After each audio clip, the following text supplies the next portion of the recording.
Welcome to the Deep Dive.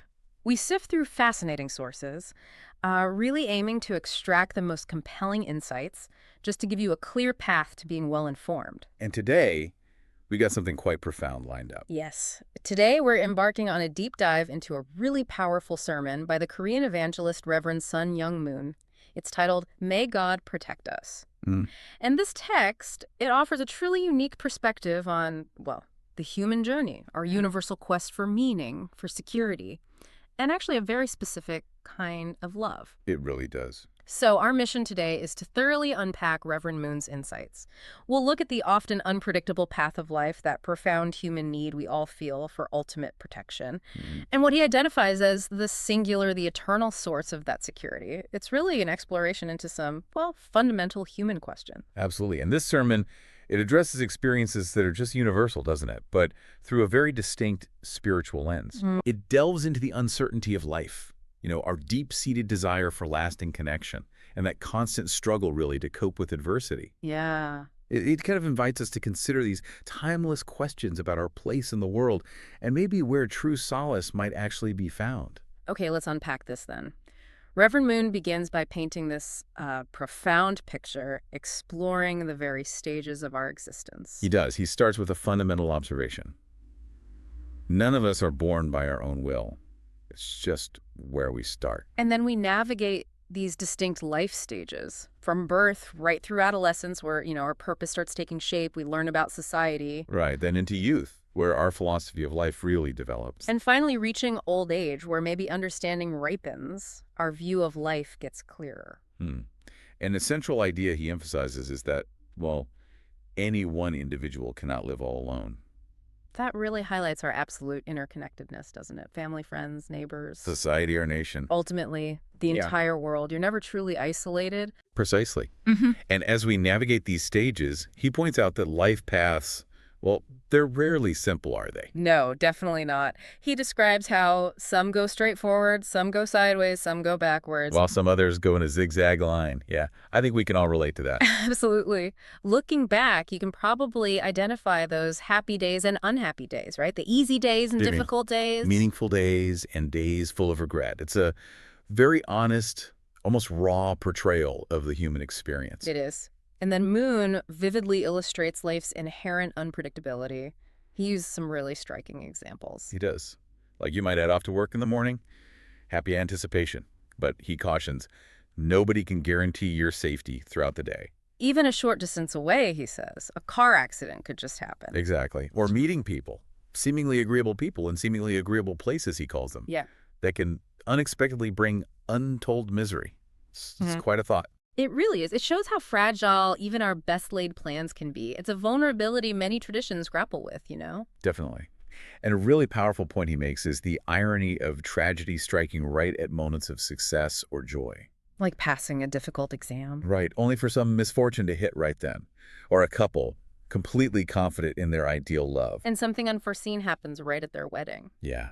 The core takeaway he presents is pretty sobering. Man can never be too sure of having a bright future.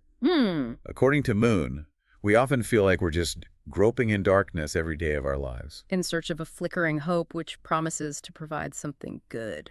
Only to find, as he puts it, more tragedy than goodness along the way. It really illustrates this pervasive human insecurity that the sermon is trying to address. So given this stark reality of life's unpredictability and our deep need for security, the sermon asks, well, where can we find that sense of relaxation, that reassurance? And the answer it gives is quite direct, isn't it? It is. No one can be relaxed and reassured when he is all alone. That speaks volumes. It really speaks to that universal, profound human longing for someone or something to defend and protect us. Okay, so building on that, Reverend Moon then moves into the limitations, the inherent limitations of human protection. Right. He acknowledges our parents, for instance. They may be able to play this role externally, protecting you to a certain extent. Man, that's a big but. Yes, he states quite clearly, they cannot guarantee your life in the face of death. That limitation isn't just parents either, is it? No, he says teachers can't take that ultimate responsibility. Friends can't. Not even an entire nation with all its power. He goes even further, suggesting, suppose the whole world is mobilized to help you. It cannot take responsibility for your life. It paints a pretty stark picture, really, of our vulnerability if we only rely on human efforts for that ultimate security. It suggests these human limitations are just universal. Yeah. No human institution, however big, can fill that kind of existential need for security. So connecting this to the bigger spiritual quest, the sermon sets out some exceptionally high criteria for this ideal protector. Extremely high. This being, Moon explains, must transcend history. That is, the past, present, and the future. Wow. He must transcend time and space. And that's the crucial distinction because, as he emphasizes, man himself cannot transcend these no matter how great he is. Our human limits, despite everything we achieve, just fundamentally prevent us from offering that kind of ultimate, unwavering security. Exactly. The sermon also touches on a very human thing we do. Which is? To create someone in our imagination and fancy that he would protect us if we can't readily find such a being. Ah, right. It speaks to how deep that need really is. It does.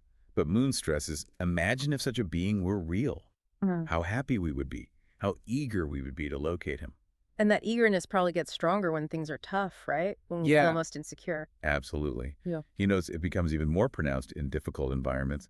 It underscores the urgency of this search. Okay, and what kind of protection are we really looking for here, according to the sermon? Well, it's not just temporary protection, not just for the time being. It has to be for eternity. Exactly. And crucially, it has to come with the warmth of love. Ah, love.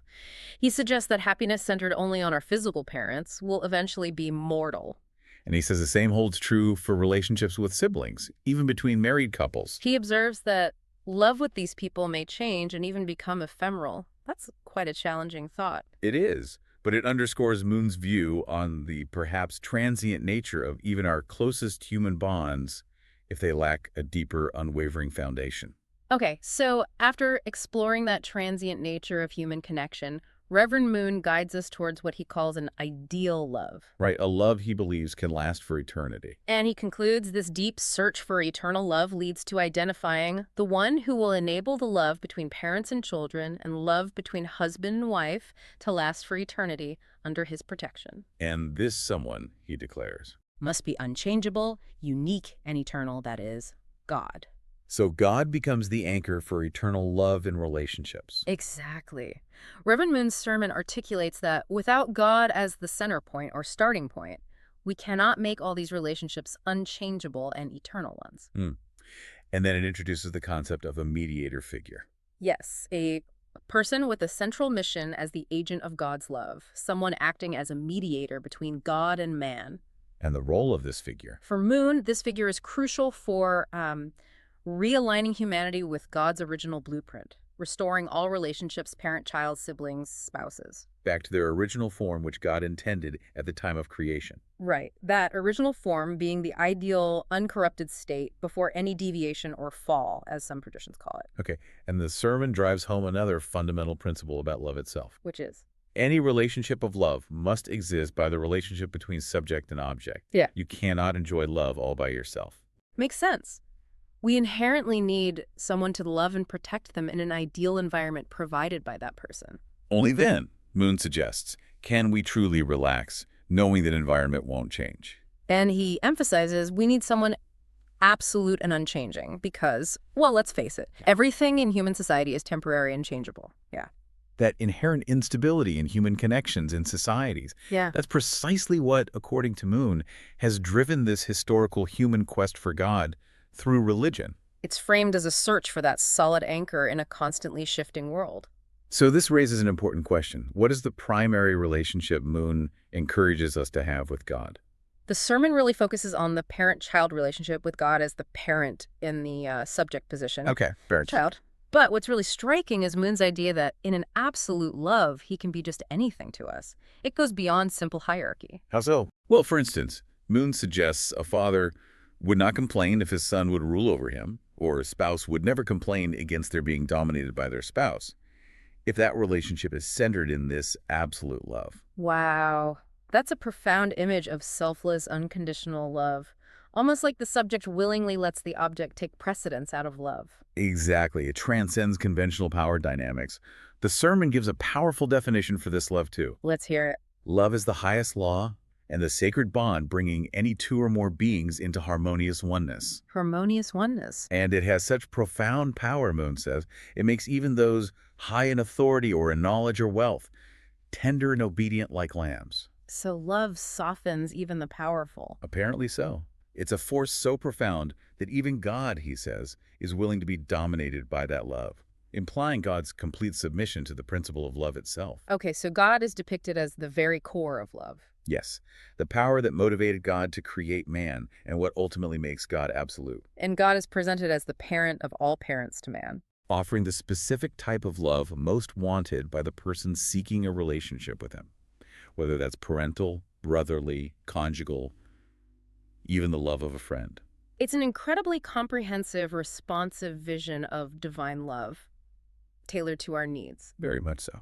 All right, so how does this profound understanding of God's love, as Reverend Moon presents it, how does it actually impact our journey through life's difficulties? Well, he poses a question.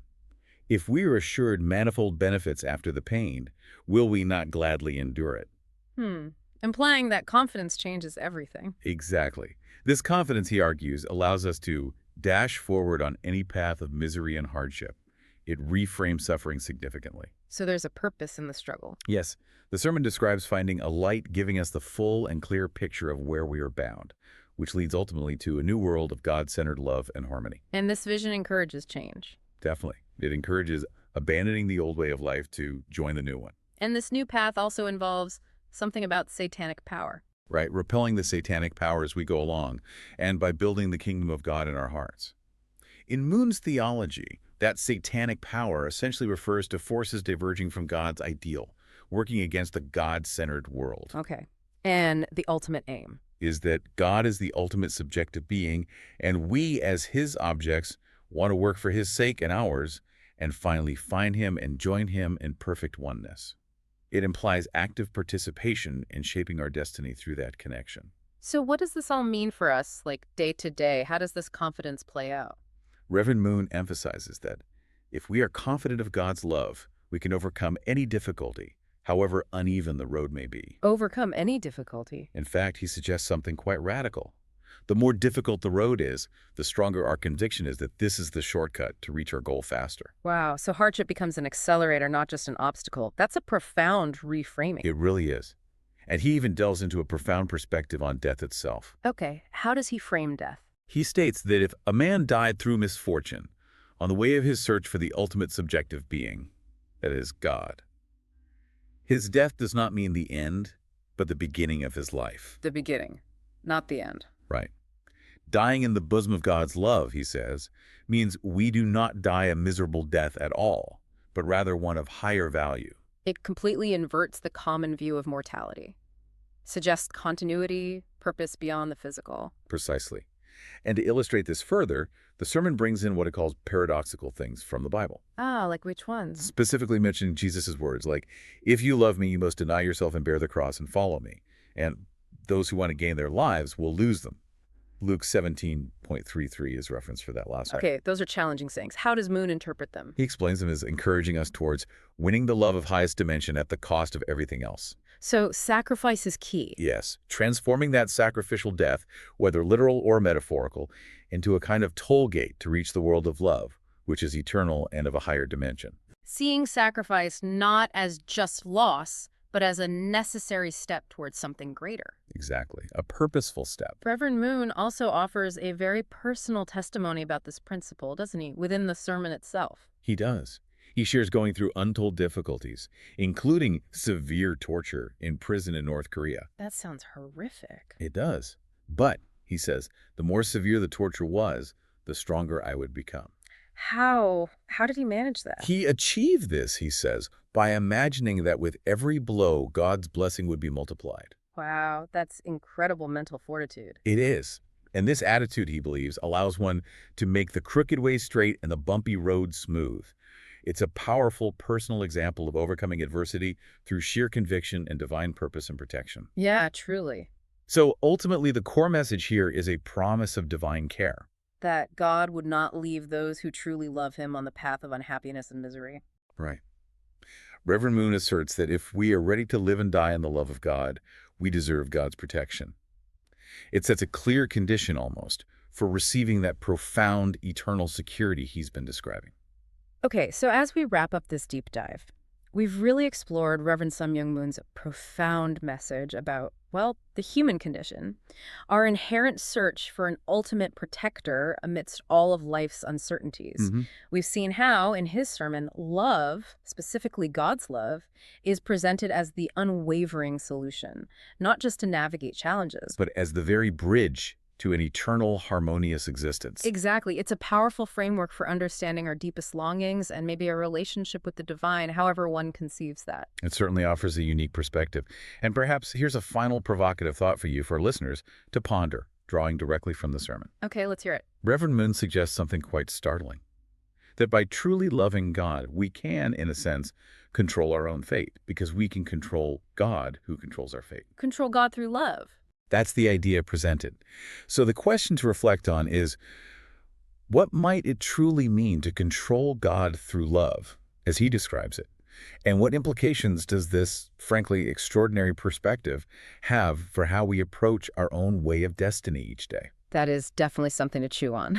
Very provocative thought indeed. Mm. Well, thank you for joining us on The Deep Dive. We really encourage you to reflect on these profound ideas, uncertainty, protection, the nature of love in your own life. Until next time. Until next time, keep exploring.